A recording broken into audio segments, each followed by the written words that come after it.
Le 16 juin. Jésus dit : chaque époque a eu ses formes de piété. L'Église est née dans l'agitation des vagues du monde.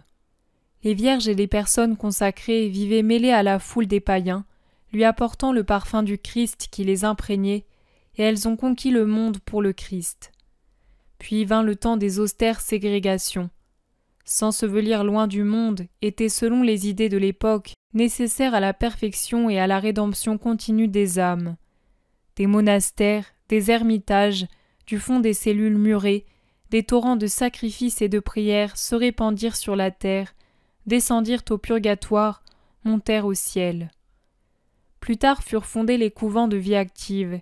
Hôpitaux, asiles, écoles bénéficièrent de cette nouvelle manifestation de la religion chrétienne. Mais dans le monde païen d'aujourd'hui, d'un paganisme encore plus atroce parce que plus subtilement démoniaque, il faut de nouveau des âmes consacrées qui vivent dans le monde comme au premier temps de mon Église, afin d'y apporter mon parfum.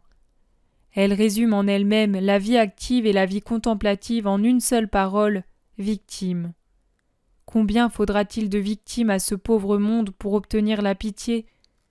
Si les humains m'écoutaient, je dirais à chacun d'entre eux mon commandement plein d'amour, sacrifice, pénitence pour être sauvés. Mais je n'ai que les victimes qui sachent m'imiter dans le sacrifice, la plus haute forme de l'amour. N'ai-je pas dit : par ceci on saura si vous êtes mes disciples, si vous vous aimez les uns les autres. Il n'y a pas de plus grand amour que de donner sa vie pour ses amis. Les victimes ont porté leur amour si haut qu'il prend une forme semblable au mien. Les victimes se donnent pour moi, car je suis dans les âmes, et qui sauve une âme me sauve dans cette âme. Il n'y a donc pas de plus grand amour pour moi que de s'immoler pour moi, votre ami, et pour les pauvres âmes pécheresses qui sont nos amis déchus. Je dis nos amis, parce que là où il y a une âme aimante, Dieu est aussi avec elle, et par conséquent nous sommes deux.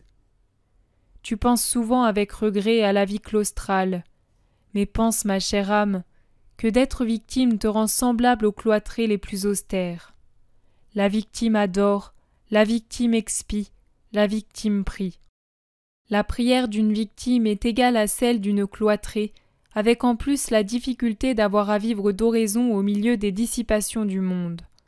Là aussi je suis ton exemple. Moi, victime, j'ai su adorer, prier, expier tout en restant dans le monde. On peut être des âmes victimes d'une perfection dorée en restant dans la foule et ne pas l'être sous le sceau d'une double grille. Encore une fois, c'est l'amour qui compte et non les formes extérieures. Comment fait-on pour être victime ? En vivant avec une seule préoccupation, celle de me consoler en rachetant les autres. On rachète les autres par le sacrifice. Moi, on me console par l'amour et en allumant l'amour dans les cœurs éteints. La vie des victimes consiste en l'acceptation perpétuelle de ne plus appartenir à soi-même, en un épanchement continu, en un feu incessant. Mais à quiconque sait vivre de cette façon sera accordée l'invisible présence dont tu jouis toi-même, parce que je suis là où sont mes apôtres et mes martyrs, et les victimes sont des martyrs et des apôtres.